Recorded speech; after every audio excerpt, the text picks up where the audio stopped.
अस्सलाम वालेकुम। अस्सलाम वालेकुम जी। कैसे हैं आप?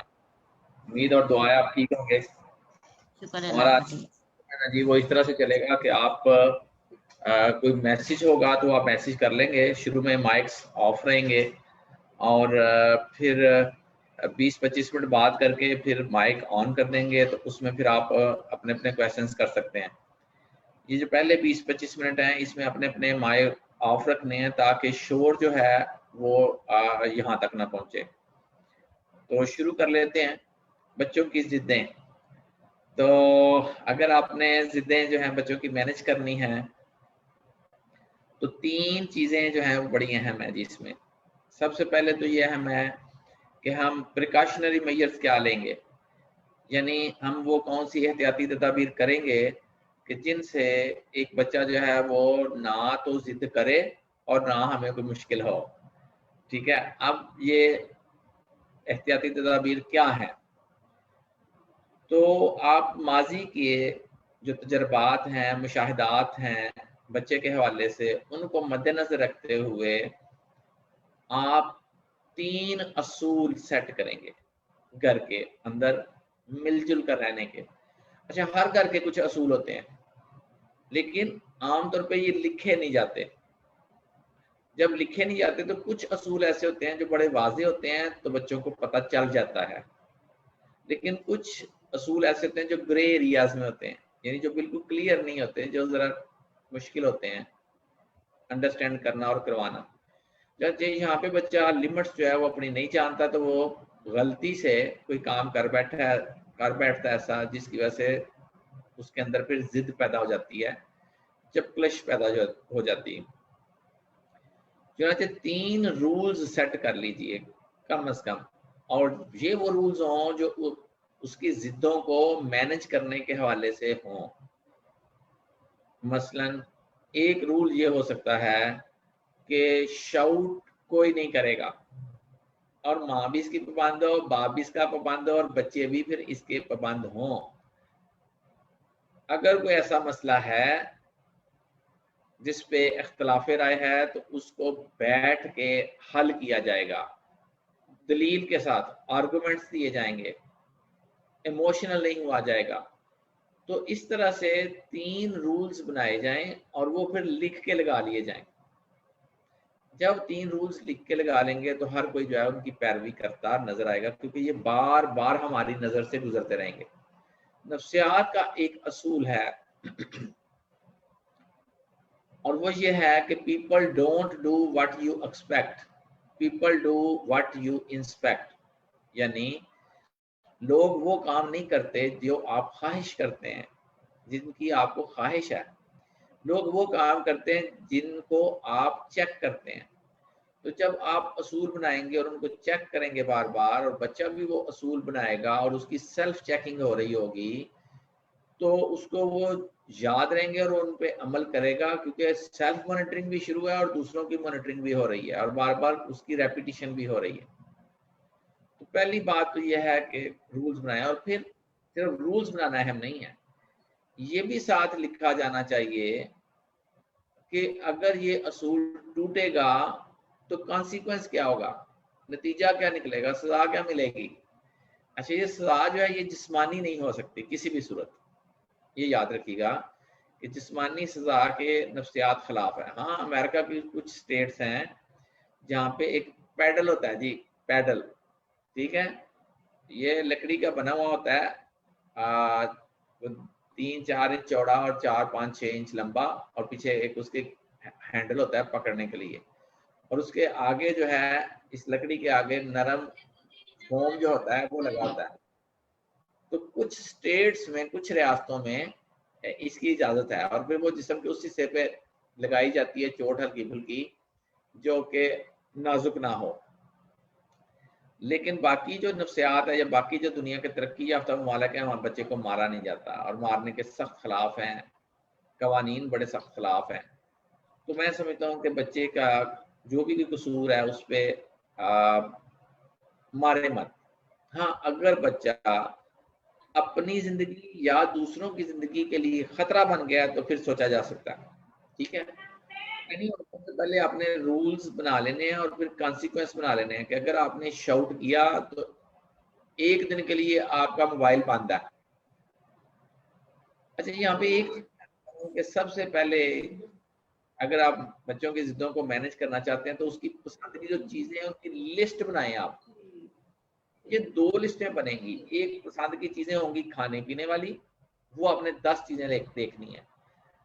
ये लिस्ट जब आप बना रहे होंगे तो आपने इस चीज का ख्याल रखना है कि आप वो खाने पीने वाली चीजें लिखेंगे जो आप अफोर्ड कर सकते हैं, दिन में 2 3 4 दफा भी बच्चे को दे सकते हैं, ठीक है। नंबर 2, जो हर वक्त आप मुहैया कर सकते हैं बच्चे के लिए, यानी वो चीज़ फ्रिज में पड़ी हो, अलमारी में पड़ी हो, या घर के करीब कोई शॉप है जो 12-14 घंटे 16 घंटे खुली रहती है, वहां से आसानी से मिल जाए। और ये चीज़ ऐसी होनी चाहिए जो कि आपकी रेंज में आती हो, फाइनेंशियल रेंज में, 10 20 30 40 रुपए वाली, जो 2 3 दफा दिन में दी जा सके। इसमें चिप्स आ सकती है, इसमें कोई बिस्किट्स आ सकते हैं, इसमें कोई लॉलीपॉप, च्युइंगम और इस तरह की छोटी छोटी चीजें जो हैं, वो चॉकलेट छोटी जो है। और अगर वो ये महंगी चीज है तो आप उसके पीस कर लें। अगर बच्चे ने बड़ा मांग ही लिया है या आपको बड़ा मिला है चिप्स का पैकेट, तो आप उसके 2 3 हिस्से कर लें। एक बड़ी चॉकलेट जो है वो 50 रुपए की है तो आप उसके 3 हिस्से कर लें, 4 हिस्से कर लें। तो आपने इस तरह की चीजों की एक लिस्ट बनानी है। दूसरी तरफ आपने जो लिस्ट बनानी है वो बच्चे के पसंदीदा कामों की बनानी है। बच्चा पतंगबाजी करना पसंद करता है, क्रिकेट खेलना पसंद करता है, मोबाइल हर बच्चे की पसंद है क्योंकि अपनी मर्जी से गेम्स उसमें लगा लेता है, ठीक है। तो मोबाइल हो गया, साइकिल चलाना हो गया, ठीक है, टीवी पे कोई अच्छा प्रोग्राम हो गया, कार्टून देखना। तो जो जो बच्चे की पसंद की एक्टिविटीज हैं, खेलें हैं, काम हैं, वो दूसरी तरफ नोट कीजिए, ये 7 होनी चाहिए।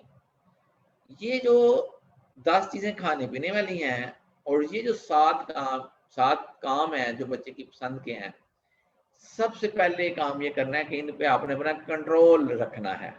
ये आपके इख्तियार में होने चाहिए कि कब आपने ये देनी है चीजें, कब आपने ये चीजें, ये काम जो है बच्चे को करने की इजाजत देनी है। बच्चा किसी के घर जाना पसंद करता है, हमसायों के घर या चचा ताए के या मामू खाला के घर, तो ये चीजें आपके इल्म में होनी चाहिए और नोटेड होनी चाहिए, और ये इन चीजों पे आपका कंट्रोल होना चाहिए, ठीक है। बच्चे की पॉकेट मनी भी इधर आएगी, ठीक है, चीजों की हिसाब में। तो हर जो रूल है, हर जो कानून आपने बनाया, उसके साथ उसका कॉन्सिक्वेंस तय होगा कि अगर आपने ये असूल तोड़ा तो उसका नतीजा ये निकलेगा कि आप की जो पॉकेट मनी है वो आधी रह जाएगी। मिसाल के तौर पर, ये मैं मिसाल दे रहा हूँ, आपका मोबाइल टाइम है, वॉच टाइम जो है वो अदा कर दिया जाएगा। आपको खाला की तरफ जहाँ पे आपको जाना बहुत पसंद है, आपको 3 दिन के लिए पाबंदी लग जाएगी कि आपने वहां नहीं जाना। सो आपने इस बच्चों, अच्छा ये सारा कुछ होगा बच्चों की मर्जी के साथ, बच्चों को साथ बिठाना है और घर के कुछ असूल इस तरह से तय कर लेने हैं। 3 असूल शुरू में तय कीजिए, फिर जब आप देखेंगे फलां रूल जो है उस पर सारे कारबंद हो गए हैं, सारे अमल कर रहे हैं, तो आप उस असूल को हटा के एक नया असूल भी बीच में शामिल कर सकते हैं। दूसरी बात यह है कि जब भी बच्चा जिद करे तो आपने फौरी कोई फैसला नहीं करना। आप 1 से लेके 20 तक काउंटिंग करिए अपने जहन में, अपने आप को टाइम दीजिए, 2-3 ठंडी लंबी सांसें भरिए और इस दौरान में सोचिए कि आपने किस तरह से रिएक्ट करना है। उसकी जिद जायज है कि नहीं जायज। कई दफा ऐसा होता है कि बच्चे की जिद बिल्कुल जायज होती है और हमारा इल्म कम होता है, जिसकी वजह से बच्चा जिद करता है। मिसाल के तौर पे 3 किस्म की जिद्दें ऐसी हैं जो हर घर में रोजाना की बुनियाद पे होती हैं, और तीनों में मैं बच्चे को हक बजाना समझता हूँ। और मुझे उम्मीद है कि अगर आप ये 3 जिद्दें जो हैं इनसे आप टाल जाएंगे तो शायद 70-80% बच्चे की जिद्दों में फर्क पड़ जाए। अब पहले जिद क्या होती है? बच्चे का खाना। अब माँ ये चाहती है कि जी बच्चा जो है वो खाना खाए उसकी मर्जी के मुताबिक, और अक्सर माएँ ये चाहती हैं कि बच्चा ज्यादा खाना खाए। अच्छा, अब हर बच्चे की जो नेचर है वो फर्क है, खाना खाने के हवाले से भी। कुछ फैमिलीज ऐसी हैं कि वो थोड़ा सा खाना खाती हैं और बहुत मोटे हो जाते हैं लोग, और कुछ फैमिलीज ऐसी हैं जिनके जीन्स बच्चों के ऐसे हैं कि वो ज्यादा खाना भी खाएं तो वो स्मार्ट ही रहते हैं। अच्छा, आपने बच्चे से जो तवक्को लगानी है वो ये लगानी है कि जब मैं इस उम्र में थी तो मैं कैसी थी, और इसका बाप बच्चे का जो है जब वो इस उम्र में था तो वो कैसा था। मेरे क्लिनिक में बहुत सारे लोग आते हैं और कहते हैं बच्चा खाना नहीं खाता, तो मैं कहता हूँ बच्चा जो है इसका कद काठ इतना कैसे हो गया, अगर ये खाना नहीं खाता, कहते नहीं खाता है लेकिन थोड़ा खाता है। तो मैंने कहा जब आप इसकी उम्र के थे तो आप कितने मोटे थे, या तो वो कहते हैं जी हम तो ऐसे ही थे पतले पतंग जिस तरह का ये है। तो मैंने कहा फिर ये कैसे मोटा हो जाए, ये आपकी ही औलाद है, और अगर आपकी औलाद है तो ये आप जैसे ही रहेगा, तो बाहर से तो नहीं आएंगी चीजें, या बहुत ज्यादा फर्क तो नहीं पड़ेगा। चुनाचे आपकी जो तवक्कुआत हैं वो रियलिस्टिक होना भी बहुत अहम है। तो 3 जिद्दों में पहली जिद जो है वो खाने की है। अगर आप चाहते हैं कि हम कोई टाइम फिक्स करें तो फिर ठीक है, आप आधे घंटे का टाइम फिक्स कर लें, उसमें आप बच्चे को पढ़ाएं। अगर वो आ जाता है तो वेल एंड गुड, अगर नहीं आता तो कोई बात नहीं, आपने खाना करना है ठप, खाना करना है बंद, और फिर चाबी होगी आपके पास, अलमारी की चाबी जिसमें आपने खाना बंद किया, और फिर जो अगला टाइम है 6 घंटे बाद या 7 घंटे बाद, फिर उसी वक्त खाना खुलेगा, उससे पहले नहीं खुलेगा। एक ज़िमनी पॉइंट ये भी अर्ज कर दूं कि बच्चे की पसंद की जितनी भी चीजें हैं, अगर आपका दिल खुश है बच्चे से, आप उसको देना चाहते हैं तो वो खाने के बाद देनी है, बच्चा खाना ज्यादा खा लेगा। लेकिन बच्चे को एक दफा सिर्फ कहना खाना खाने के लिए, दूसरी दफा नहीं कहना।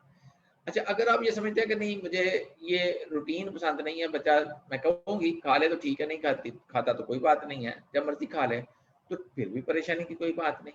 आपने खाना पकाया, एक दफा कहा, आ गया वेल एंड गुड, नहीं आया तो कोई बात नहीं, आप खाना ठप कीजिए, जहाँ पे भी रखना रख दीजिए, बंद ना कीजिए, वो जब चाहेगा आके खा लेगा।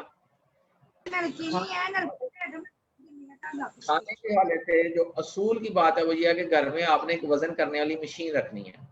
ये डिजिटल मशीन होनी चाहिए जो कि अशारिये के बाद भी एक डिजिट बताए, यानी वो ये ना बताए कि बच्चे का वजन जो है वो 35 किलो हो गया है या 40 हो गया है या 42 हो गया है, बल्कि वो ये बताए कि 42 किलो के बाद उसका वजन 100 ग्राम भी ज्यादा है। अगर 42.1 होगा तो इसका मतलब 42 किलो और एक 100 ग्राम, 100 ग्राम बढ़े तो वो 2 आ जाए इशारिये के बाद, पॉइंट के बाद। ये इस वजन मशीन पे बच्चे को आपने हर दूसरे तीसरे चौथे दिन चढ़ा लेना है और बच्चे के वजन को मॉनिटर करना है। हफ्ते बाद चढ़ा लीजिए खुद, लेकिन रोज चढ़िए, क्योंकि अक्सर हमारे जो मिडिल क्लास के माँ बाप हैं, खासतौर पर माएँ, वो कम से कम 15-20 किलो ओवर वेट है। अच्छा, बच्चे का वजन कर लीजिए और चेक करते रहिए कि ये वजन बढ़ रहा है कि नहीं बढ़ रहा। यहाँ पे मैं एक और अर्ज भी करूँ, डॉक्टर की बात पे ध्यान जरा सोच समझ के रखना धरना है आपने। डॉक्टर के पास जाएंगे, आप कहेंगे बच्चा कुछ नहीं खाता, तो वो फौरन एक मेडिसिन लिखेगा भूख लगाने की, ठीक है। अक्सर डॉक्टर ये चेक भी नहीं करेंगे कि बच्चे का वजन कितना है, वो सिर्फ आपकी शिकायत पे वो सिरप दे देंगे। आपका काम है, आप उनसे कहेंगे पहले वजन तो चेक करें और फिर मुझे वो क्राइटेरिया बताएं, वो पैमाना बताएं, वो टेबल बताएं जिससे मैं बच्चे का वजन जो है वो चेक कर सकूं कि मेरे बच्चे का वजन जो है वो उसकी उम्र के मुताबिक ठीक है कि नहीं ठीक है। अब आप हैरान हो जाएंगे कि अक्सर डॉक्टर्स के पास, हाँ वो चाइल्ड स्पेशलिस्ट ही क्यों नहीं, WHO वर्ल्ड हेल्थ ऑर्गेनाइजेशन का चार्ट होगा, टेबल होगा, जिससे वो कंपेयर करेंगे। पहली बात है कि होगा ही नहीं, अगर होगा तो उसका होगा। अब जो WHO का चार्ट है वो शायद यूरोप के मुताबिक बना हुआ है, जिसमें 19 साल के बच्चे का कद जो है वो 6 फुट है। हमारे पाकिस्तान में जो औसत कद है वो 5.5 फुट है, तो हमारे यहाँ का हर बच्चा जो है अंडरवेट होगा। लाहौर की एक रिसर्च जो कि मियो स्कॉलर ने की, जब मैं वहां पे था तो मुझे वो रिसर्च देखने का मौका मिला, तो मैं किताब लिख रहा था जिसमें मैंने चार्ट देना था पाकिस्तान का, तो मिल नहीं था रहा, तो वहां से एक रिसर्च मिली और बड़ी मजे की रिसर्च है। जो बच्चे शहर के अंदर, लाहौर के अंदर पैदा होते हैं, वो उन बच्चों से जो गांव में पैदा होते हैं उनकी निस्बत उनका वजन 1 किलो ज्यादा और कद 1 इंच ज्यादा है। क्यों? जो शहर के अंदर खवातीन हैं वो जब बेबी को उम्मीद कर रही होती हैं तो वो मल्टीविटामिन्स भी खाती हैं, उनकी सेहत और खुराक का ख्याल भी रखा जाता है, उनकी नफ्सियाती सेहत का ख्याल भी रखा जाता है, क्योंकि शहर के लोग मूल पढ़े लिखे होते हैं और सोच समझ के बच्चे लेते हैं। तो इन चीजों का असर पड़ता है। और वो बच्चा जो गांव में है वो 1 किलो छोटा है वजन में, कद में 1 इंच कद में छोटा है और 1 किलो वजन में कम है। और जो पेरिफेरीज में है यानी लाहौर के करीब करीब जो छोटे छोटे गांव हैं या कोनों पे, वो आधे किलो का फर्क है और आधे इंच का फर्क है। तो अगर एक शहर के अंदर ये फर्क आ सकता है, तो अब सोचिए यूरोप के मुताबिक या अमेरिका के मुताबिक कितना फर्क आएगा। तो आप डॉक्टर साहब से कहिए कि मुझे पाकिस्तान के मुताबिक कोई टेबल दिखाएं, ये टेबल ना दिखाएं, इसमें तो बच्चा जो है वो बहुत बड़ा है, 6 फुट का तो आपका नहीं है। बड़ी इज्जत से कहिएगा वरना डॉक्टर साहब माइंड करेंगे। मैं एक ऐसे डॉक्टर को भी जानता हूँ जो कि इसी तरह से करता है और जिसका अपना कद बहुत छोटा है। ठीक है, तो सोचने वाली बात है कि हम बच्चे का वजन और कद जो है वो मापें, कंपेयर करें तो किससे करें। इसमें कोई मुश्किल हो, आप नेट पे बैठे, आप चार्ट लिखें, कैलेंडर लिखें, टेबल लिखें वजन और हाइट का, और वो पाकिस्तान का लिखें। अगर पाकिस्तान का नहीं तो इंडिया, अफगानिस्तान, बांग्लादेश का लिख लें, ये हमारे कद काट के लोग हैं। और अगर नहीं मिले फिर मुझसे ले लें या मेरी किताब को देख लें, अगर आपका किताब है तो उसमें मौजूद है ये कद और वजन का चार्ट 19-20 साल तक के बच्चे का। तो आपने खाने के ऊपर बच्चे से बहस नहीं करनी। मैं अक्सर देखता हूँ बच्चों की जिद जो है वो खाने के मसले से शुरू होती है। 3 टाइम बच्चे से खाना खिलाना और माँ का इसरार होता है कि ज्यादा खाओ और खाओ। ठीक है, तो खाने के बारे में वैसे तो नफ्सियात दान में कहूँगा कि आपने सिर्फ एक दफा कहना है, दूसरी दफा नहीं कहना। मेरे एक उस्ताद हैं जो बहुत महंगे उस्ताद हैं, एक दिन का 5 लाख रुपए लेते हैं अगर आप ट्रेनिंग पे बुलाएंगे। उनका कहना यह है कि अगर आप बच्चों को और खासतौर पर बच्चियों को खाने के लिए इसरार से कहेंगे तो वो नहीं खाएंगी, लेकिन शादी के बाद बहुत खाएंगी और वो बहुत फिर मोटी हो जाएंगी, ओवरवेट हो जाएंगी, डी शेप हो जाएंगी। और शायद हमारी औरतें जो मिडिल क्लास की हैं उन पर ये ज्यादा कारगर होता है। तो आप देखिए अक्सर औरतें जो है वो शादी के फौरन बाद 1-2 बेबी आने के बाद बिल्कुल डी शेप है और बहुत मोटी हैं। एनी हो, पहली जिद आपने ये नहीं लगानी। खाना बच्चे का अपनी मर्जी का होगा, जितना वो खाना चाहता है। हाँ, अगर आप ये चाहते हैं कि खाना ज्यादा खाए तो आप उसकी जो खाने पीने की पसंद की चीजें वो रोक ले और उसे कहते तुम खाना खाओगे तो फिर मैं तुम्हें दूंगी। क्योंकि अगर बच्चा खाना नहीं खा रहा और वो एक पैकेट चिप्स का खा लेता है, एक पेप्सी पी लेता है, ठीक है, एक चॉकलेट खा लेता है, तो खाने की कमी तो पूरी हो गई, लेकिन ये जंक फूड है, ये इतनी अच्छी फूड नहीं है। तो आपने इस लेवल पे जाना है। दूसरी जो जिद है वो बालों की जिद है, ये बात होगी। बाल बच्चे की मर्जी के होने चाहिए, बच्चे की जिद्दें कम हो जाएंगी। इसलिए जिसका हर रोज बच्चे को सामना करना पड़ता है वो है बच्चे के कपड़े। अच्छा, माँ ही चाहती है बच्चे के कपड़े मेरी मर्जी से हों, जबकि मैं ये समझता हूँ कि बच्चे के जो कपड़े हैं वो उसकी मर्जी के होने चाहिए, जो वो पहनना पसंद करता है।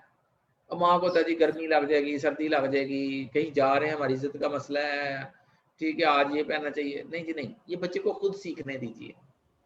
अगर गर्मी लगेगी एक दफा तो अगली दफा नहीं पहनेगा, एक दफा में मसला हल हो जाएगा, वो सीख लेगा माँ की बात अहम है, माननी है।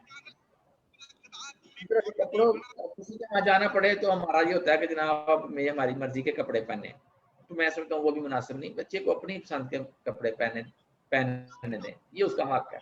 अच्छा, ये बुनियादी हकूक हैं, ये 3 हकूक पूरे करेंगे तो मुझे लगता है 70% जिद्दें पूरी खत्म हो जाएंगी, कम हो जाएंगी। फिर प्रिकॉशंस लेनी है तो टाइम टेबल बनाइए, बच्चा किस वक्त क्या काम करेगा।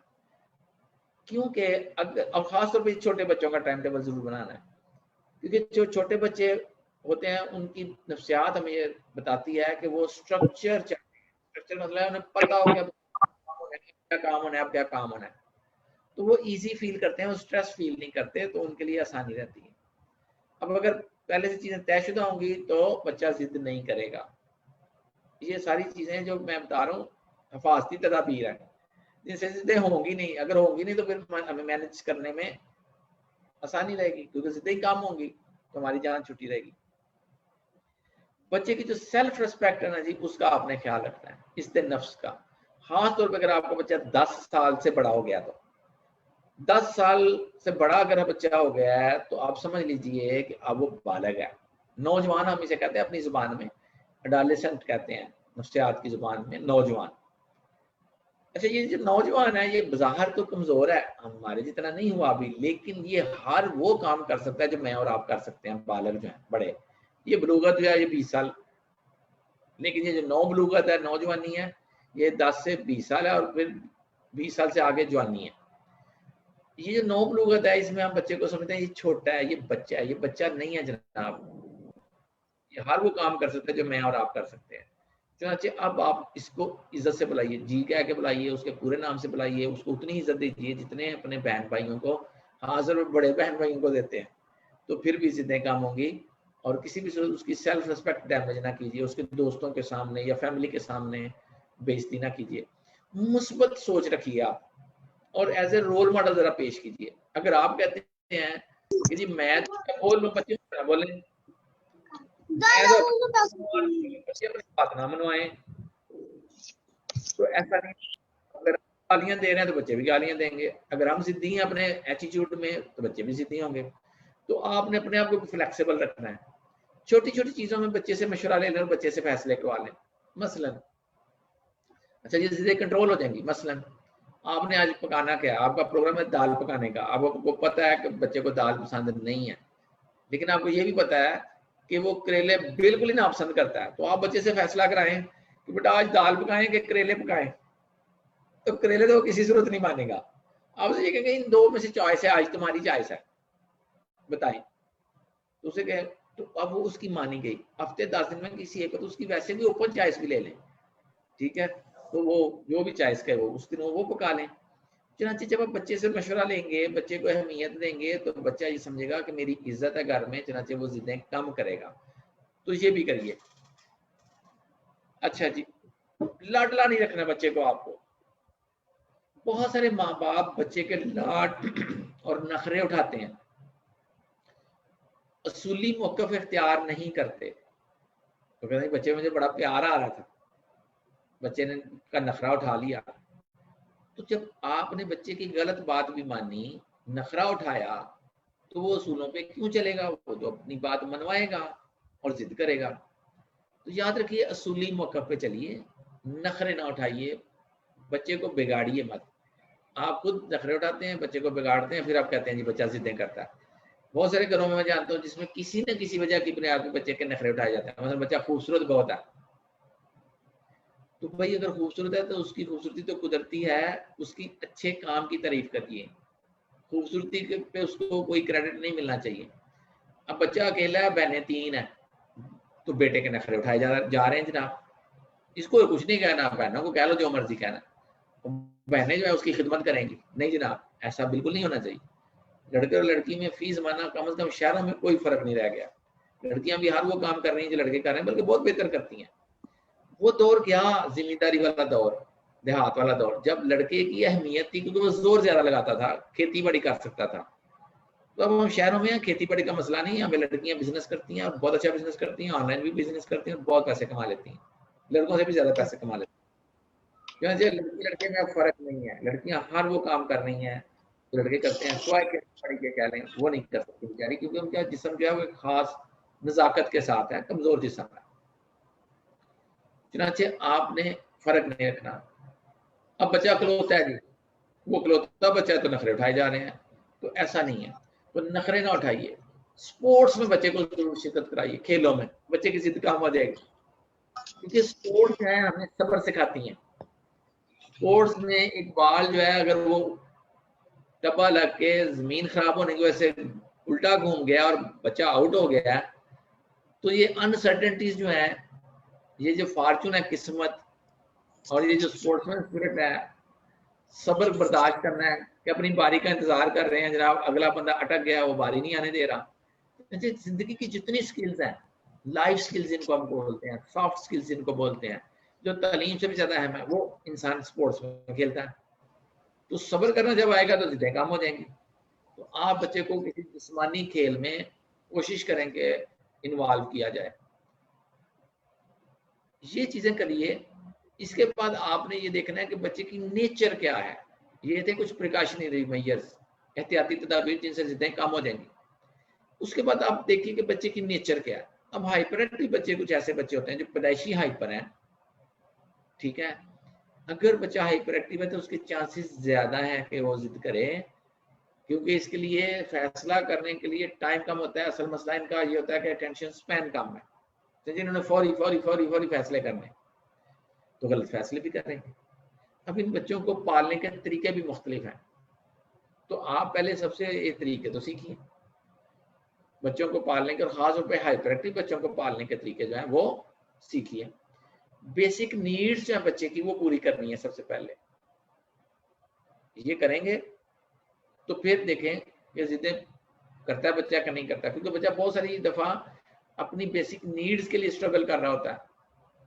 ठीक है, बच्चे की नींद पूरी नहीं है, बच्चे की खुराक पूरी नहीं है, बच्चा जिस जगह पे है वो आरामदेह नहीं है, तो मसले होते हैं। तो ये पहले देखिए। फिर ये देखिए कि बच्चे की कंपनी जो है, बच्चा जिन दोस्तों में बैठ रहा है उठ रहा है वो कैसे हैं। अगर वही ठीक नहीं है, उनकी ही आदतें खराब हैं, तो हमारे बच्चे के भी चांसेस हैं कि वो जिद्दें करेगा, उसके मसले होंगे। घर का माहौल देखिए, घर के माहौल में तो नहीं ऐसी चीजें कि बाप या माँ या कोई और सिग्निफिकेंट अदर, हम इसको कहते हैं दादा दादी, घर का कोई भी ऐसा फर्द जो बच्चे की जिंदगी में अहम है, वो ताया भी हो सकता है, चचा भी हो सकता है, जिसका बच्चा अटैच है, तो वो जिद्दी अगर वो लड़ाका है तो बच्चा फिर ये कुछ करेगा। तो ये भी देखना है कि घर का माहौल कैसा है। फिर आपका इल्म कितना है। बहुत सारी माएँ ऐसी हैं जिन्होंने शादियां भी कर ली, बच्चे भी ले लिए, लेकिन बच्चे पालने के बुनियादी तरीके भी नहीं आते उन्हें। तो वो तरीके भी आप सीखिए। जब आप वो तरीके सीखेंगे तो बच्चे के मसले जो है उनको बेहतर तरीके से मैनेज करेंगे, एहतियाती तदाबीर भी लेंगे। अब आइए तरीकों पे। सबसे पहला पूरी दुनिया में जो बहुत ज्यादा तरीका इस्तेमाल होता है वो होता है ignore the negative behaviour and reinforce the positive behaviour. अब ये क्या, इसका मतलब यह है कि बच्चा अगर कोई जिद करता है, जो छोटी मोटी जिद है, तो आप नजरअंदाज कर दीजिए, और अगर वो आपकी बात मानता है तो उस पर तारीफ कीजिए। हमारे यहाँ ये कल्चर बिल्कुल नहीं तारीफ का, ये तारीफ का कल्चर हमें पैदा करना है।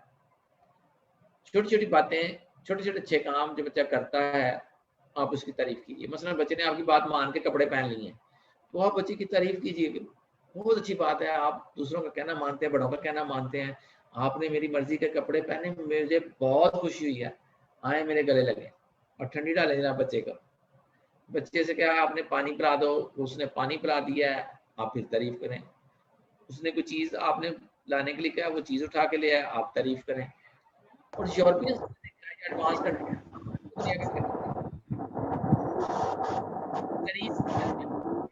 करते नहीं, गलती करते हैं, 10-15 वाले होते हैं। किसी का माइक ऑन हो गया, प्लीज जरा माइक ऑफ कर दीजिएगा फिलहाल। 2 मिनट के बाद आपको आपके रिक्वेस्ट करूंगा कि आप कर लें, ऑन कर लें। इसी तरह से टाइम आउट का एक तरीकाकार है जी, इसको जरूर पढ़िए। ये तफसीली तरीकाकार है जिसमें हम बच्चा जहाँ जिद करता है, प्रॉब्लम करता है, वहां से थोड़ी देर के लिए निकाल लेते हैं और बच्चे को अकेले छोड़ते हैं, ताकि वो सोचे समझे कि ये मेरी जिद जो थी ये मुनासिब नहीं थी। कहाँ मुनासिब नहीं थी कि माँ ने मुझे अकेले थोड़ा सा कर दिया, तना कर दिया, ताकि मैं सोच सकता। मॉडलिंग एक बड़ा अच्छा तरीका है, आप प्रैक्टिस करवा लीजिए बच्चे से कि आपने कैसे बिहेव करना है। आपकी अगर कोई ख्वाहिश है तो आपने कैसे बयान करनी है, वो अल्फाज उसे बता दीजिए, कोई इशारा रख लीजिए। ठीक है, कि अगर आपकी जिद जो है वो मैंने माननी है तो ठीक है, मैं मानूंगी, अगर नहीं तो मैं आपकी कान को हाथ लगाऊंगी। मतलब ये होगा कि हम इस पे बाद में बात करेंगे। आप बच्चे से टाइम ले लीजिए। ये भी होता है, बच्चा एक जिद कर रहा है, आपसे ठीक है मुझे आधा घंटा दो, आधा घंटा मुझे सोचने दो, फिर मैं फैसला करूंगी। 10 मिनट मुझे दो, ले लो, प्याज ले लो, कद्दू। अच्छा जी, कोई बच्चा जो है ना वो सब्जियां बेच रहा है तो माइक प्लीज बंद कीजिएगा।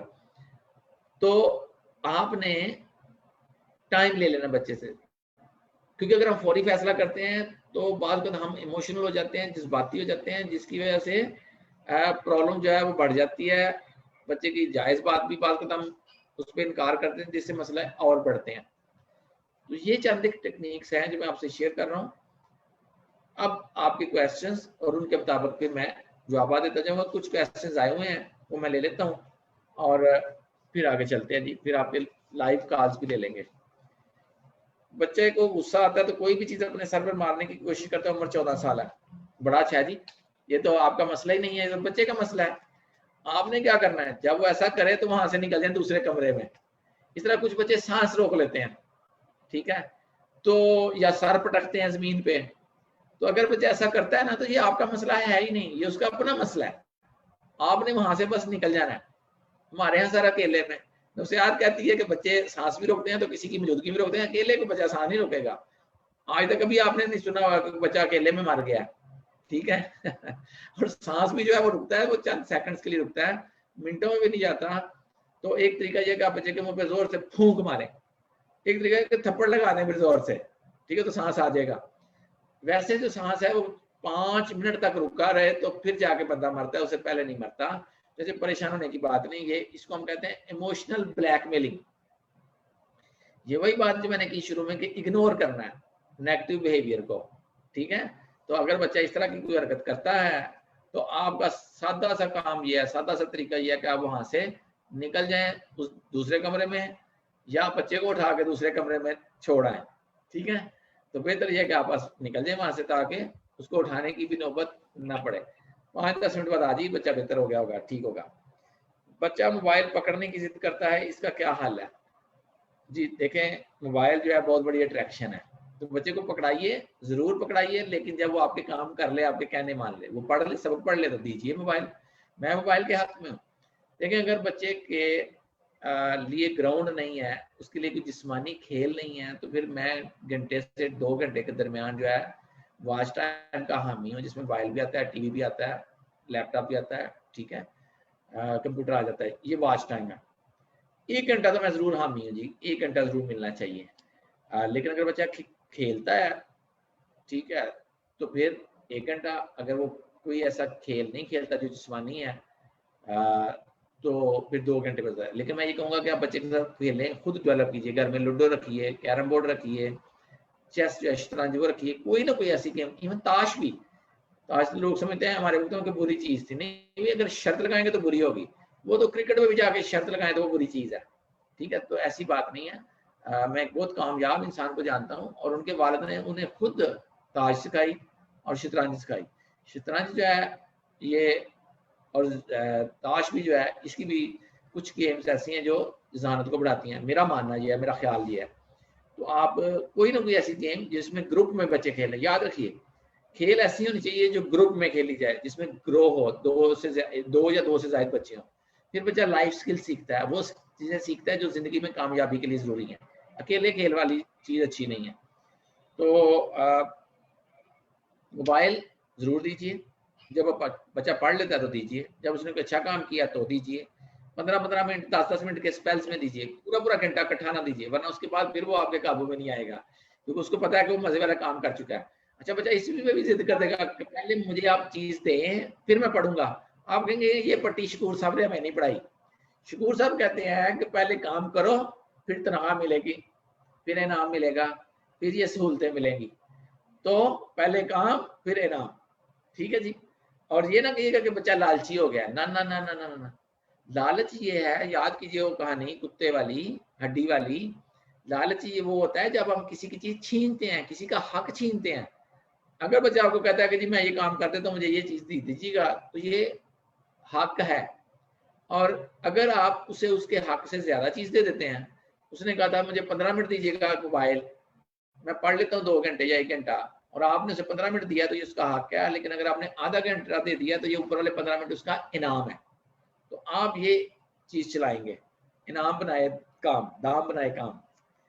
मेरी बेटी ना पढ़ने की जिद करती है, उसका क्या हाल है जी? सारी उसकी जो चीजें पसंद की है वो बंद कर दें, ठीक है, खेल बंद कर दें, टीवी बंद कर दें, मोबाइल बंद कर दें, टाइट करें जरा इस तरह से जो उसको सहूलियात मिली हैं। अच्छा, यहाँ पे आपने फर्क करना है, जरूरियात बंद नहीं कर सकते आप, सहूलियात बंद कर सकते हैं। जरूरियात क्या है? कपड़ा जरूरत है, खाना जरूरत है, और सेफ रहना। यानी आप मार नहीं सकते बच्चे को, खाना बंद नहीं कर सकते, और उसका जो पंखा है या एसी है या वो जिसमें आप बैठते हैं वो बंद नहीं कर सकते, ठीक है, कपड़े बंद नहीं कर सकते। ये बुनियादी जरूरियात हैं, ये आप जो है ये बंद नहीं कर सकते। लेकिन पिज़्ज़ा बंद कर सकते हैं, बर्गर बंद कर सकते हैं, चॉकलेट बंद कर सकते हैं, खाला के घर जाना, फूफो के घर या जिस घर में भी, या बाहर खेलना जाना, खेलने बंद कर सकते हैं। चलो ये चीजें बंद कीजिए। बच्चा 2-4 दिन में सीख लेगा कि काम खराब हो गया, मुझे पढ़ना पड़ेगा। हाँ, लेकिन अगर आप कहते हैं 4 घंटे पढ़ो या 6 घंटे पढ़ो तो ये भी ज्यादती होगी। बच्चे की कारकर्दगी को मद्देनजर रखते हुए आपने पढ़ाई का टाइम मुकर्रर करना है। और अगर बच्चा कमजोर भी है तो 2-3 घंटे से ज्यादा नहीं पढ़ाना। हाँ, आप ट्यूशन रख दीजिए, 2 घंटे 3 वो वहां से पढ़ के आया तो 1 घंटा आपके पास पढ़ ले, तरीके से बहाने से फिर पढ़ाना है आपने, लेकिन ज्यादा नहीं। और आपने मैसेज क्या देना है, मुझे आपके रिजल्ट से कोई गर्ज नहीं, आपकी मेहनत से गर्ज है, एफर्ट इंसान के इख्तियार में, रिजल्ट नहीं। अगर मैंने ऐसे लोग बच्चे भी देखे हैं जो ज़हीन है पढ़ाई के मामले में, वो थोड़ा पढ़ते हैं और ज्यादा नंबर लेते हैं, और कुछ ऐसे बच्चे भी हैं जो बहुत ज्यादा पढ़ते हैं और कम। तो आपने मेहनत को काउंट करना है, क्योंकि मेहनत बच्चे के इख्तियार में, मेहनत हमारे इख्तियार में, रिजल्ट अल्लाह के इख्तियार में। बच्चे घर में मौजूद खिलौनों के बावजूद मजीद खिलौनों की जिद करें तो क्या करें? बड़ा अच्छा सवाल है। आप एक तो घर में जितने खिलौने हैं ना जी, उनके 6-7 शापर्स बनाएं, और रोज का आपने एक शापर खोलना है। 7वें दिन बारी आनी चाहिए किसी खिलौने की, एक दिन में एक ही शापर खुलेगा। अच्छा, आप ये शापर जो है ये तब्दील भी कर सकते हैं, स्कूल में भी भेज सकते हैं अपने घर के शापर, और स्कूल से मंगवा लें, हमारे पास स्कूल में बहुत सारे खिलौने होते हैं। आप अपनी बहन के घर से भी ये शॉपर जो है ये एक्सचेंज कर सकते हैं। ऐसे खिलौने जो टूटने वाले नहीं है, उनके शॉपर्स बनाइए और एक्सचेंज कीजिए हमसायों के साथ, खाला पुप्पी के साथ। दूसरे खिलौने जो बच्चे के लिए नए होंगे वो बड़ा अट्रैक्ट होगा इन खिलौनों से, और उसकी ये शिकायत भी दूर हो जाएगी कि बच्चे खिलौने मजीद ला के दें। ठीक है, खिलौना भी याद रखिएगा वो ला के देना जो आपकी रेंज के अंदर है, रेंज से बाहर का खिलौना मत ला के दें, बहुत कीमती खिलौने ना ला के दें। बच्चे की उम्र पर मद्देनजर रखें और कीमत का तयन करें, और खिलौने ज्यादा होने चाहिए बनिस्बत ये कि महंगा हो और एक हो, उसकी बनिस्बत आप सस्ते खिलौने लीजिए और 10 ले लीजिए। अच्छा जी, बच्चे के जहन में जो जिद आ जाए वो निकलती ही नहीं, और जब तक जिद पूरी ना हो नॉर्मल नहीं होता। तो ये मसला जो है ये फिर माहिर नफ्सियात को दिखाने वाला है, क्योंकि कुछ लोग ऐसे होते हैं जिनके जहन में कोई बात बैठ जाए तो वो निकलती नहीं, वो निकालना भी चाहते हैं लेकिन वो फिर जहन में आती है, बार बार आती है, और उनको पता भी होता है कि ये गलत है, लेकिन जब तक वो काम कर ना लें वो उनकी जान नहीं छूटती और वो टेंस भी रहते हैं, यानी फिर गुस्से में भी रहेंगे। हमारे यहाँ सफाई का खपत बड़ा आम है, हाथ धोते हैं बार बार, जिस्म धोते हैं बार बार, या चेकिंग करते हैं चिटनियों की, या चीज़ों को तरतीब रखने की बड़ी आदत है और जान नहीं छूटती। तो ये वो मसला है जिसको हम ऑब्सेशन, कंपल्शन, कंपल्सिव डिसऑर्डर। तो ये फिर हो सकता है कि बच्चे को ये हो और आपका बच्चा बेचारा तंग हो, अपने आप से भी तंग हो, तो आप दिखा लीजिए किसी अच्छे माहिर नफ्सियात को, क्लिनिकल साइकोलॉजिस्ट को दिखाना है, आम माहिर नफ्सियात को नहीं दिखाना। वो बंदा जिसने क्लिनिकल साइकोलॉजी का एडवांस्ड डिप्लोमा किया हो एमएससी के बाद, किसी और बंदे को ना दिखाइए हाँ वो पीएचडी है, हाँ वो एमफिल है, क्योंकि उसने वो नफ्सियात नहीं पढ़ी। नफ्सियात जो इलाज मुआवजे की है वो पाकिस्तान के अंदर सिर्फ क्लिनिकल साइकोलॉजिस्ट है, साइकोथेरापिस्ट भी कहते हैं। लेकिन आप उनसे पूछिए कि क्या तुमने एडवांस डिप्लोमा क्लिनिकल साइकोलॉजी में किया हुआ है, अगर किया हुआ तो फिर वो बंदा है जिसको आप दिखाएंगे। जॉइंट फैमिली सिस्टम में बच्चे ज्यादा जिद्दी होते हैं, इसका क्या हल निकालें? अच्छा, मुझे तो लगता है कि हमारे यहाँ जॉइंट फैमिली सिस्टम का ज्यादा फायदा है, क्योंकि छोटे होते ही वो जिद्दें करेंगे, आप उसकी जिद्दों को कंट्रोल करने के तरीके सीखेंगे, छोटे होते ही उसके मसले सामने आएंगे और आप उनको मैनेज करेंगे तो बड़ा होकर फायदा मंद होगा। जॉइंट फैमिली सिस्टम का फायदा ये भी है कि बच्चा सोशल बनता है, और ये जो सोशलाइजेशन है ये पाकिस्तान में बहुत अहम है, बल्कि पूरी दुनिया में अहम है, लेकिन पाकिस्तान में माली जो फायदा है बिजनेसमैन बनने का, लीडर बनने का, वो तो आपको आइडियल मौका मिल गया है, तो बहुत अच्छी बात है। जॉइंट फैमिली सिस्टम में बहुत सारे लोग हमारी मर्जी के खिलाफ काम कर रहे होते हैं, और इससे बंदे में सब्र आता है, सब्र आएगा तो जिद्दें नहीं होंगी। तो थोड़े से आपको तरीके सीखने पड़ेंगे। जॉइंट फैमिली सिस्टम जो है वो बहुत अच्छा है मेरे ख्याल में, बुरा नहीं है। हाँ, अगर न्यूक्लियर फैमिली सिस्टम हो तो अच्छी बात है, बहुत अच्छी बात है, लेकिन जॉइंट भी कोई बुरा नहीं है। अच्छा जी, जिद्दी बच्चे बात ना माने तो क्या करें? बहुत सारे तरीके मैंने बताए, अभी और भी बता रहा हूँ, आप इनको इस्तेमाल करें। बच्चा जिद पर अड़ जाए तो रोना बंद नहीं करता, हल बहुत अच्छी बात है जी, जबरदस्त। ये तो आपका मसला है ही नहीं, बच्चा रो रहा है ना, तकलीफ किसको है? उसको है, होने दें, आप दूसरे कमरे में चले जाएं, आपको तकलीफ कम हो जाएगी। चुनांचे ये जो रोना है ये इमोशनल ब्लैकमेलिंग भी होती है ना, तो इसका सिंपल सा असूल ये है कि आप बच्चे को तवज्जो देना बंद कर दें। ठीक है, देखें, मेरे बच्चे को अगर कोई डॉक्टर जो है उसके मेरे सामने उसका ऑपरेशन करे या मेरे सामने उसको इंजेक्शन लगाए और मेरा बच्चा रोए, तो मेरे दिल को तो बड़ा हाथ पड़ता है जी, मैं तो बर्दाश्त ना करूं, मैं शायद खुद भी रोना शुरू कर दूं। या डॉक्टर को सुस्त सुस्त कहूँ या कुछ करूँ। लेकिन अगर मैं यहाँ ऑफिस में बैठा हूँ, मेरे बच्चे का वहाँ पे ऑपरेशन कहीं हो भी जाए, इंजेक्शन भी लग जाए, तो मुझे कोई दर्द नहीं है। हाँ, एहसास शायद थोड़ा सा हो, लेकिन दर्द नहीं उस तरह की होगी। लेकिन जब आप दूसरे कमरे में चले जाएंगे जहाँ बच्चे की आवाज भी नहीं आ रही रोने की, ठीक है, तो आपका मसला काफी हद तक हल हो जाएगा और उसको पता चल जाएगा कि रोने के बाद मुझे कोई तवज्जो नहीं मिलती, कोई फायदा नहीं मिलता, वो रोना बंद कर देगा। 2-4 दफा के बाद जो है ना वो सीख लेगा कि रोना तो जो है उसके बाद मुझे कुछ नहीं मिलता। तो मैं एक ऐसे बंदे को जानता हूँ जिसकी नई नई शादी हुई, बंदा बड़ा शरीफ था, बीवी से बड़ा प्यार था उसको, नई नई बीवी मिली। अच्छा, बीवी जो थी वो जरा जरा सी बात में रोना शुरू कर देती थी। अब ये बड़ा परेशान हो गया, उसने एक माहिर नफ्सियात से राब्ता किया। माहिर नफ्सियात ने उसे कहा कि जब भी ये रोएगी ना, तुमने दूसरे मुंह करना है और सो जाना है। उसने कहा ये तो बड़ा मुश्किल है मैडम जी, ये तो मुझे बड़ा मुश्किल लगेगा, बीवी से बड़ा प्यार है मेरा। उसने कहा बस दिल पे पत्थर रखो और 2-4 दफा करो। उसने 2-4 दफा किया। उस बंदे को मैं जानता हूँ पिछले 25-30 साल से, उसकी बीवी का रोना बंद हो चुका है जनाब। 3 दफा उसको करना पड़ा, 4 दफा बस पत्थर रखा उसने दिल पे। वो जब भी रोती थी वो दूसरी तरफ करता था, सो जाता था। 2-3 दफा से नींद नहीं है, उसके बाद नींद भी आना शुरू हो गई उसे। तो बच्चे भी बड़ी जल्दी सीख लेंगे, आप बिल्कुल बेफिक्र हो जाए। तो जब भी बच्चा रोए आप दूसरे कमरे में चले जाएं, ठीक है, या उसको उठा के दूसरे कमरे में छोड़ाएं और तरफ फेर दें, तो इंशाल्लाह ताला बड़ी जल्दी ये फाका होगा जी ये रोने वाले मसले का। अगर बच्चा कोई जिद ही ना करता हो तो फिर बड़ी खतरनाक बात है जी। ये भी बच्चा इंसान का बच्चा है और जिद जो है वो थोड़ी बहुत नॉर्मल भी है। तो मैं ये कहूँगा कि फिर आप सोचिए कि कहीं आप बहुत बड़े डिक्टेटर तो नहीं, या बच्चा कोई कुंद ज़हन तो नहीं, या बच्चे का कोई नफसियाती मसला तो नहीं है, बच्चा बहुत शाये तो नहीं है, बच्चे के हकूक जो हैं वो किस तरह से अदा हो रहे हैं, इस पर मैं समझता हूँ माहिर नफ्सियात से रब्ता करें, क्योंकि ये बिल्कुल ही हट के अलामत आ गई। अगर बच्चा लोगों को देखकर जिद करे जानबूझकर, तो क्या करें, वाह जी वाह, ये तो बच्चा बड़ा सही है जी। बच्चे को समझ है कि लोगों के सामने जो है आप कमजोर हैं, आप अपनी इज्जत बचाने के चक्कर में उसकी बातें मान लेती हैं, गलत बातें भी मान लेती हैं, तो आप उसूली मौक़िफ़ इख्तियार करें। और अगर आप ये समझती हैं कि मैं लोगों के सामने मान लूँ मेरी बड़ी बेइज्जती होगी करना, मान लें, लेकिन उनके जाने के फौरन बाद फिर बच्चे की शामत आनी चाहिए। शामत से मुराद ये नहीं कि मारें, नहीं, वो सारी चीज़ें उससे ले लें जो उसने ली थी, प्लस उससे 10 चीज़ें और भी ले लें, जुर्माना डालें उसको बहुत सारा कि तुमने लोगों के सामने ये हरकत की जो कि गलत थी, आज पूरा दिन तुम्हारा मोबाइल बंद है, आज पूरा दिन तुमने अपने बेड पे रहना है, कहीं नीचे उतरना नहीं, कोई खेल नहीं खेलनी, कहीं नहीं जाना, टीवी बंद, मोबाइल बंद, खेलने बंद, इधर उधर जाना बंद। वो कॉन्सिक्वेंस जो है, सजा जो इतनी बड़ी होनी चाहिए कि अगली दफा तौबा कर ले कि मानो के सामने मैंने सही तरह से बिहेव करना है। तो ये इंशाल्लाह मसला हल हो जाएगा।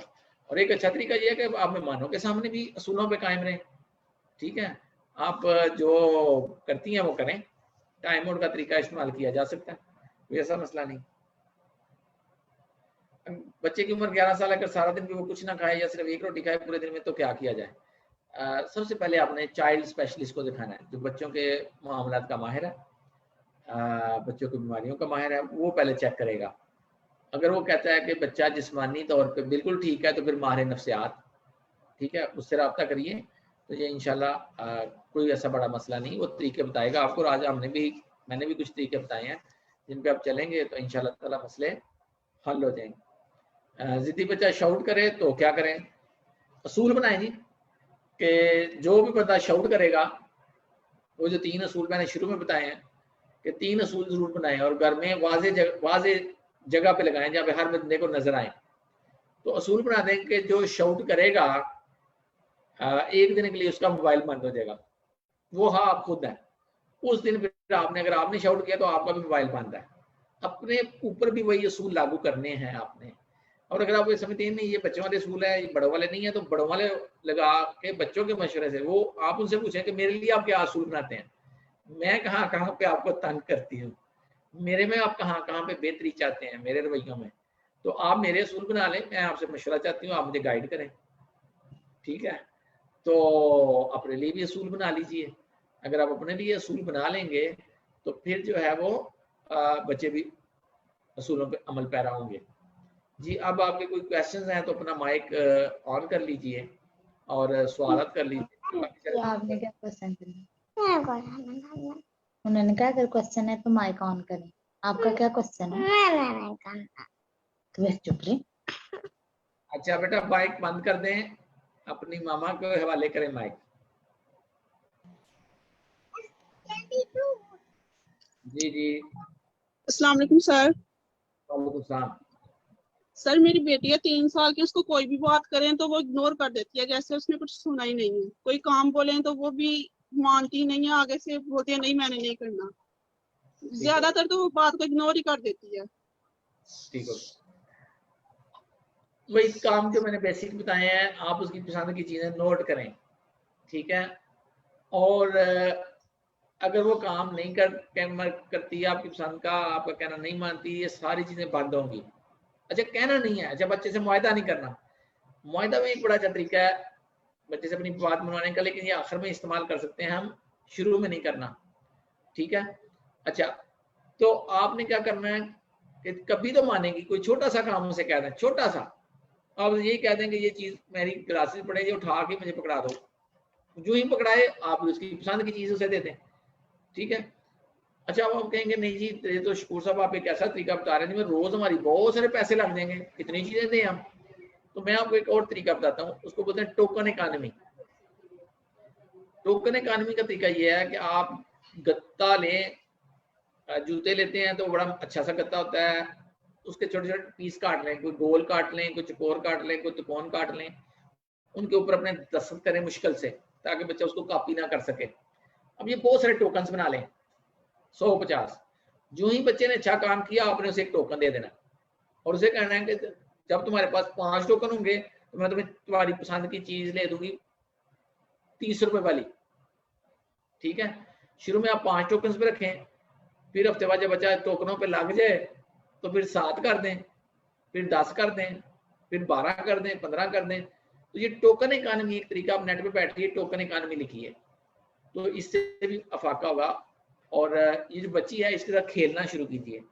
3 साल की बच्ची से अगर आप खेलेंगे, आपकी दोस्ती होगी, तो फिर वो आपकी बात को सुनेंगी भी, मानेगी भी। हो सकता है कि आपकी दोस्ती ही नहीं है उसके साथ, आपका तल्लक मजबूत नहीं है, कमजोर तल्लक है। तो अगर कमजोर तल्लक है तो परवाह नहीं करती आपकी। तो एक और तरीका यह कि जब उसको जरूरत पड़े किसी चीज की, सहूलत की, ठीक है, तो फिर आप उस वक्त कहें कि पहले मेरी बात मानो, फलां काम करो, फिर मैं चीज तुम्हें दूंगी। तो ये वो तरीके हैं। अहम बात एक ही है कि जो बच्चे की पसंद की चीजें हैं वो आपने काबू में कर लेनी है। मैं एक छोटा सा सवाल आपसे करता हूँ, आपके मियाँ पूरा महीना काम करें और मालिक है जी काम तो आप करते रहें लेकिन मैं आपको पैसे नहीं दे रहे, तो क्या वो काम करेंगे? तो दुनिया में हर इंसान जो है वो अपने फायदे नुकसान का सोचता है। आप बच्चे को फायदे जो देते हैं वो रोक लें, ठीक है, और जिन चीज़ों को वो नापसंद करता है, ठीक है, उनको भी मैनिपुलेट करें, उनको भी मैनेज करें, और कॉन्सिक्वेंसेस के तरीके पे जाएं, जिससे बच्चे को समझ आ जाएगी कि मैं सही काम करूंगा, इनका कहना मानूंगा, तो फिर ये मुझे सहूलतें मिलेंगी, मज़े मज़े की चीज़ें खाने की मिलेंगी, घूमना फिरना मिलेगा। और अगर मैं अच्छे काम नहीं करता, इनकी बात नहीं मानता, कहना नहीं मानता, तो मुझे ये चीज़ें नहीं मिलेंगी। बच्चा सीधा होगा जल्दी। जी अस्सलाम वालेकुम सर। जी वालेकुम सलाम। सर मेरा क्वेश्चन ये है कि अगर बच्चा, आप कह रहे हो कि मोबाइल दें उसे, तो वो मोबाइल पे ये जो आपको पता है कार्टून किस तरह के आते हैं, तो इससे उनकी वो हिंदी सीख रहे हैं, तो सर इसका क्या करें फिर? हिंदी सीखने में मसला क्या है? हिंदी कहीं मना सर वो मना उल्टे है? उल्टे लफ्ज नहीं नहीं, हाँ नहीं सर, उल्टे उल्टे लफ्ज सीख रहे हैं उनकी। ये बोलिए कि उल्टे लफ्ज सीख रहा है। उल्टे लफ्ज वो अगर वो अरबी में भी सीखे तो गलत है, उर्दू में भी सीखे तो गलत है। देखें, इंडिया से उम्मीद है कि हमारी सुलह होनी है, 20 करोड़ मुसलमान है वहाँ पे, हमारे रिश्तेदार वहाँ पे हैं, तो ये नफरतें जो है ये किसी ना किसी दिन खत्म होनी है इंशाल्लाह ताला। और मुझे यकीन है कि शायद मैं ना देखूं लेकिन आप अपनी जिंदगी में जरूर देखेंगे, और फिर आपको पता चलेगा कि वो भी हमारे जैसे इंसान है, हम उन्हीं से निकले हैं। तो अगर वो गलत लफ्ज सीखता है, कोई बुरा लफ्ज सीखता है, तो आपने उसे मना करना है। आपने उसे कहना है कि ये लफ्ज मेरे घर में नहीं चलेगा, और अगर तुमने ये लफ्ज बोला तो फिर तुम्हारा मोबाइल जो है वो 1 दिन के लिए बंद हो जाएगा, या आधे घंटे के लिए बंद होगा, या घंटे के लिए बंद होगा। जो चीज उसको पसंद है वो बंद कर दें, उसकी लग पता जाएगा उसको। लेकिन अगर घर में हम लोग भी बड़े जो हैं गालियां देते हैं, जैसे कई घरों में है कि वालिद गालियां देता है, अब माँ कहती है जी बच्चा गालियां ना दे, तो ये एक मुश्किल काम होगा क्योंकि रोल मॉडल जो है वो गालियां दे रहा है, तो इस सूरत में तो मुश्किल हो सकती है। लेकिन फिर भी मैं कहता हूँ कि अगर आप उसकी पसंद की चीजें बंद करना शुरू कर देंगे, मैं मारने के बिल्कुल हक में नहीं हूँ, क्योंकि मार की नफ्सियात बड़ी अजीब है। जब हम बच्चे से मार के कोई बात मनवा लेते हैं तो बच्चा ये सीखता है कि मारो और अपना मकसद हासिल कर लो, तो वो भी फिर ऐसे तरीके इस्तेमाल करता है जो तकलीफ दे होते हैं। तो ये देखिए कि कहीं आपके घर में भी मार का कल्चर तो नहीं है। तो ये कुछ चीजें हैं, जिस तरह मैंने अर्ज किया है कि जो पसंद की चीजें हैं ना बच्चे की, वो बस काबू में करें, ठीक है। जब वो काबू में कर लेंगे तो बच्चा भी आपके काबू में होगा इंशाल्लाह। जिद्दी बच्चा ब्लैक, जी प्लीज बोलिए। सर बच्चा अगर बाहर के बच्चों के साथ बिल्कुल सही रहे लेकिन घर के बच्चों के साथ लड़ाई करे तो उसके लिए क्या किया जाए? समझाने पर भी नहीं समझते। क्या बात है जनाब, आपने बड़ा ही आला सवाल किया, मैं आपका शुक्रगुजार हूं कि आपने इतना शानदार सवाल किया। इसका मतलब यह है कि आपके अंदर कहीं पे बेहतरी की गुंजाइश है। देखिए हम कहीं ना कहीं पे बच्चे से असूलों के मुताबिक नहीं चल रहे, पैम्पर कर रहे हैं बच्चे को, लाडला पाला हुआ है बच्चे को, बच्चे के नखरे उठाते हैं। घर के बाहर जब बच्चा दूसरे लोगों बच्चों से खेलता है तो वहां पे सारे बच्चे इक्वल है, बराबर है, असूलों पे चलना पड़ता है, तो वो ठीक रहता है। घर में वो दूसरों से लड़ता है इसलिए कि हमारे तरीके जो है वो फाल्टी हैं, हमारे तरीकों में कमी है कोई। तो आप तरीके सीखिए बेहतर, घर में असूल कायम करिए, इंसाफ कायम कीजिए। जो मैंने बातें आज की हैं बहुत सारी, इनको आप इस्तेमाल में लेके आइए, इंशाल्लाह मसला हल हो जाएगा। ये तो बच्चे ही बड़ा अक्लमंद है, समझदार है, उसको पता है कि बाहर अगर मैं गलती करूंगा तो मुझे निकाल देंगे, मुझसे खेलेंगे नहीं, ठीक है, या लड़ाई करेंगे, मेरी पिटाई हो सकती है। घर में उसको खौफ खतरा ही कोई नहीं, उसको पता है कि मैं जो मर्जी कर लूँ, माँ कहती कुछ नहीं है, नखरे उठाती है या असूलों पे नहीं चलती तो वो बेअसूली करता है और लड़ता है बहन भाइयों से। तो लड़ने में शायद उसे कोई फायदा भी मिल रहा हो, तवज्जो मिल रही हो, तो ये चीजें इंशाल्लाह फौरन ठीक होने वाली हैं। ये इस चीज की निशानी है कि हमारा बच्चा जो है वो ठीक है, कमी कहीं हम में है, घर के माहौल में है, उसको बेहतर कर लीजिए। जिद्दी बच्चा ब्लैकमेल करे तो क्या करें? ब्लैकमेलिंग का तो कभी शिकार होना ही नहीं ना आपने। देखिए जिंदगी जो है वो सबसे बेहतर गुजरेगी अगर आप असूलों पे चलेंगे, असूली मौक़िफ़ पे रखिए जिंदगी को, आपके मसले बहुत कम होंगे। इंसान जो है वो नफा नुकसान की बुनियाद पे चलता है, इज्जत बेइज्जती की बुनियाद पे चलता है और असूली मौक़िफ़ पे चलता है। सबसे बेहतर इंसान जो असूली मौक़िफ़ पे चले। जी वालेकुम सलाम। सर मैंने ये पूछना है कि बड़ा बच्चा छोटे बच्चे को बहुत मारता है मना करने के बावजूद भी, उसको इतने प्यार से भी समझाएं और फिर उसके बाद उसको कहें भी कि बेटा छोटी बहन है आपकी, उसको मत मारें। बड़े वाली जो है वो 6 साल की माशाल्लाह और जो छोटी है वो 3 साल की। वेरी गुड, ठीक है, आपने फासला बहुत अच्छा रखा है जी, जबरदस्त है। मारना नहीं चाहिए अब बड़े को, बड़ी बहन को छोटी को नहीं मारना चाहिए। अब चक्कर क्या चल रहा है, शायद जो छोटी है वो हमसे तवज्जो ज्यादा ले जाती है, कोई छोटी है ना शायद हमसे तवज्जो या टाइम ज्यादा देते होंगे। अब बड़ी जो है वो मिस करती है इस चीज को कि माँ जो है वो शायद नाइंसाफी कर रही है, ठीक है। तो एक तो थोड़ा सा टाइम बड़ी के साथ बढ़ा दीजिए, खेलने उसके साथ बढ़ा दीजिए, और तीसरा उसे बता दीजिए कि अगर आप छोटी को मारेंगी, मारना मुझे काबिल कबूल नहीं है, ना मैंने आपको मारना है, ना मैंने आपको किसी को मारने देना है, ना आपको कोई मारेगा ना आप किसी को मारेंगी। और अगर आपने मारा तो फिर आप 3 मिनट के लिए अलग कमरे में जाएंगी, पहली दफा 3 मिनट, अगली दफा 6 मिनट, अगली दफा 8 मिनट, अगली दफा 10 मिनट, टाइम बढ़ाते जाएं। और वहां पे आपने उसको बिठा लेना, पकड़ के खेलने नहीं देना, कोई चीज वहां पे खेलने की नहीं होनी चाहिए।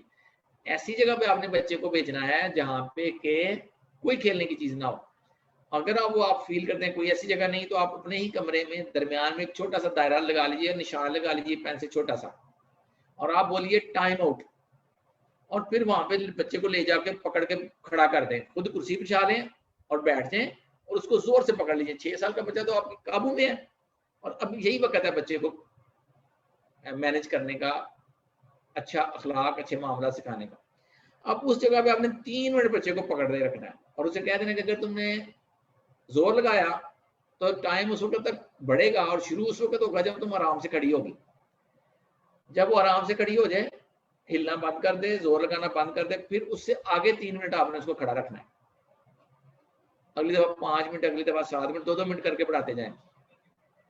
पूरी महजब दुनिया जहां पे बच्चों को मारने पे पेरेंट्स अंदर हो जाते हैं 6-6 महीने के लिए, सजाएं मिलती हैं, बहुत भारी जुर्माने मिलते हैं, और बच्चों को गवर्नमेंट ले जाती है, हॉस्टल में जाके रख देती है, जहाँ बच्चों को हाथ नहीं वालने लगा सकते। हमारे यहाँ पे तो बड़ी मौज है।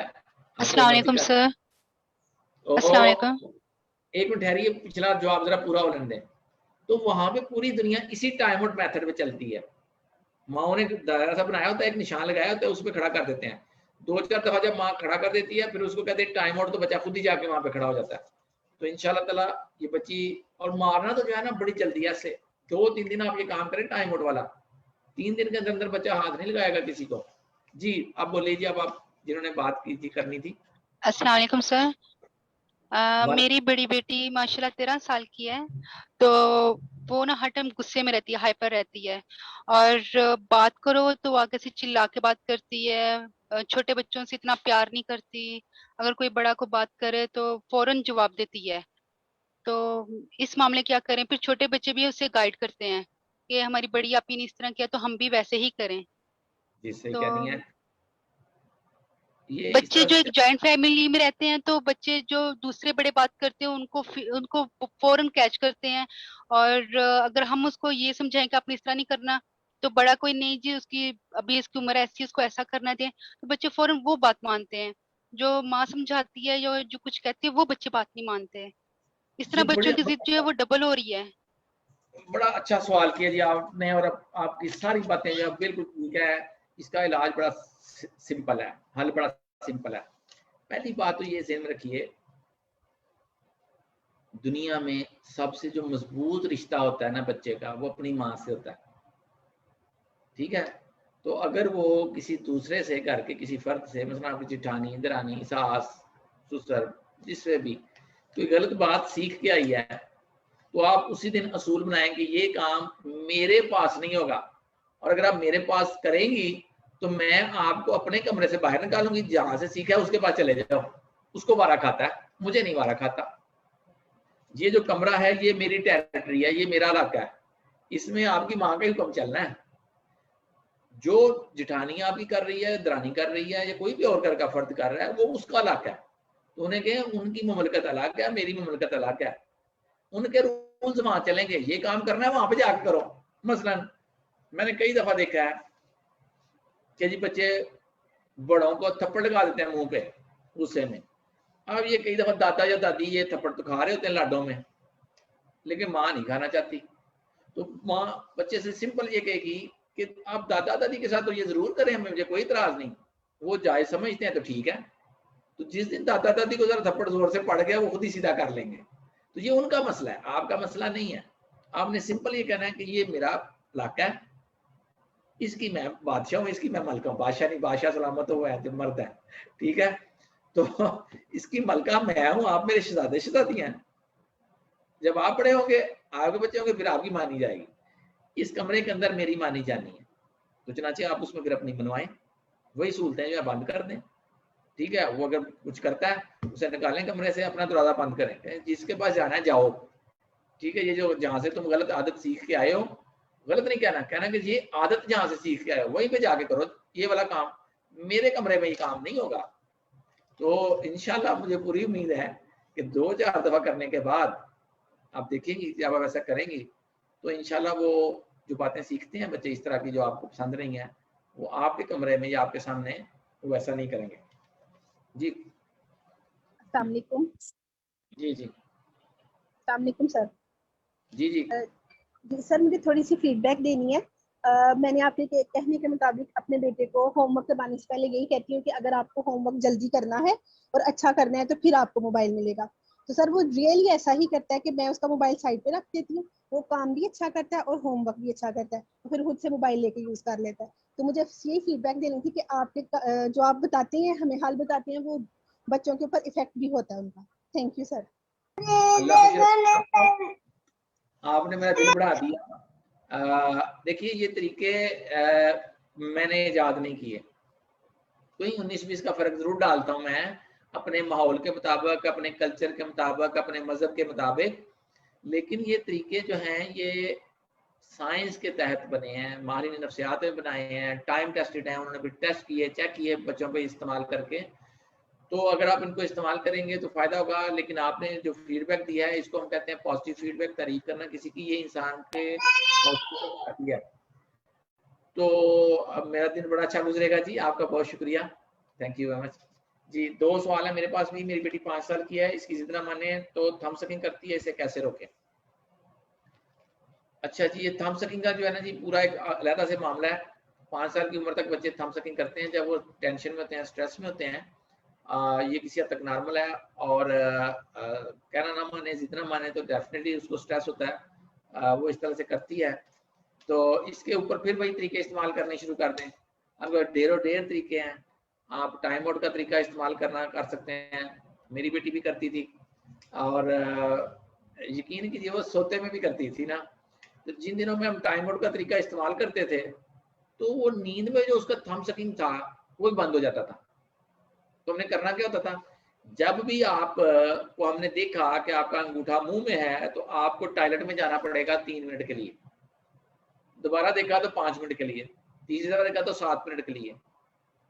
तो कैन यू इमेजिन कि ये तरीका इतना स्ट्रॉन्ग है कि वो रात को सोते में भी अंगूठा मुंह में जो डालती थी वो बंद हो जाता था। ठीक है, तो आप ये करिए काम इंशाल्लाह। अब ढेरों ढेर तरीके हैं, जिद्दों को मैनेज करने के तरीके भी मैंने बताए हैं। बच्चा सारा दिन घर से बाहर रहे और रोकने पर घर से चला जाए तो घर से बाहर रहने किसी को कैसे काम करें, इस पे वालिद को भी शामिल करें जी बीच में। ये अहम मसला है, उसमें वालिद जो है उनको बिठाइए और मिल बैठ के कुछ बातचीत करना पड़ेगी। और ये एक अहम बात है, घर से बाहर रहना जो है, तो इस पे जो है ना ये सीरियस मसला है, इस पे माहिर नफ्सियात की भी जो है वो सर्विसेज ले लें। नहीं जी, फिर काफ़ी टाइम हो गया, 10 मिनट हम ऊपर चले गए हैं। कोई आखिरी सवाल है तो वो कर लीजिए, एक सवाल की। सर बच्चे खाना नहीं सही खाते, जैसे आपने कहा कि बच्चों को एक दफा बोले, सही है, हम एक दफा ही बोलते हैं लेकिन बच्चे पूरा पूरा दिन खाना नहीं खाते। और दूसरा ये कि इन्होंने 2-3 साल पहले कुर्बानी देख ली बच्चों ने ना, तो उसके बाद से ये गोश्त, चिकन, कीमा ऐसी चीजें तो बिल्कुल भी नहीं खाते, इवन बर्गर में या पिज्जा में भी नहीं देते। तो उसके लिए क्या करें? अब 2 चीजें हैं। पहली बात तो ये मैंने अर्ज की कि आपने कहना है इंसान जो है वो 7 दिन खाना ना खाए फिर जाके मरता है। एक तो दिन की तो परवाह ना करें, जरा भूख लगने देना उसे। देखिए मैदा जो है हमारा ऐसे सुकड़ता है जब उसे भूख लगती है, जब वो सुकड़ता है तो इंसान को तकलीफ होती है, होने देना जरा तकलीफ। और दूसरा क्या, आपके सामने तो एक वक्त ही खाता हो लेकिन बाहर से बहुत सारी चीजें खा लेता हो। दूसरी बात जो है कि वो ये जो गोश्त वगैरह नहीं खाते, अगर कोई भी चीज वो नहीं खाते, गोश्त हो, दूध हो, आप उसकी शक्लें बदलना शुरू कर दें। गोश्त अगर नहीं खाते तो आप गोश्त जो है वो कीमे में डाल लें, कीमे की शक्ल कर लें। आप रोटी के अंदर उसको, पराठे के अंदर कीमा बना के डाल दें। गोश्त की शक्लें बदलना शुरू कर दीजिए। आप चिकन पैटीज दे दीजिए बच्चे को, अगर वो बर्गर किसी फॉर्म में भी नहीं खाते हैं। देखिए मैं फिर अर्ज करूंगा, वो फार्म जो है वो हजारों हैं, शायद मेरे और आपके लम्हे सैकड़ों हों। अगर आप नेट पे बैठेंगी, मसलन मुझे दूध से बड़ी सख्त चिढ़ थी क्योंकि रोज दूध पीना पड़ता था, तो मन्ना सलवा खाते हुए कौम जो है वो थक गई। तो मुझे वालदा जो थी वो बहुत कह लें कि इसरार से जो है ना वो दूध का गिलास पिलाती थी। दूध अच्छी चीज है लेकिन शक्ल नहीं थी बदलती। अगर वो बीच में रूह अफ़ज़ा डाल देती, अगर वो बीच में चॉकलेट की कोई सिरप डाल देती, स्ट्रॉबेरी का कोई सिरप डालती, या दूध की खीर बना देती। खीर मुझे बेहद पसंद थी, दही मुझे बहुत पसंद है, ठीक है, तो दूध की शक्ल बदले ना, खीर बना दें। अच्छा परफ्यूम मुझे बहुत पसंद है, वो उससे भी आला शक्ल है दूध की, जो दूध के, तो आप शक्लें बदलिए गोश्त की। अच्छा आप मछली का गोश्त कर लें, अच्छा मछली के गोश्त को मैश करें और किसी भी चीज के साथ मिक्स कर दें, खाने में डाल दें मैश करके, तो वो मछली खा रहा है, ठीक है, इतना बारीक कर लें तो वो उसका सालन का हिस्सा बन जाए। तो जनाब शक्लें बदलना सीखिए, चीजें, कोई ऐसा मसला नहीं कि कोई बच्चा ना खाए। जी एक और खतून कुछ कहना चाह रहे हैं? सर वस्सलाम। जी सर, मैं कहना चाहती थी कि ये जैसे आजकल हम बच्चे घर में हैं, तो मुझे ऐसा लगता है कि मदर्स जो है ना वो ज्यादा हाइपर हो जाती है।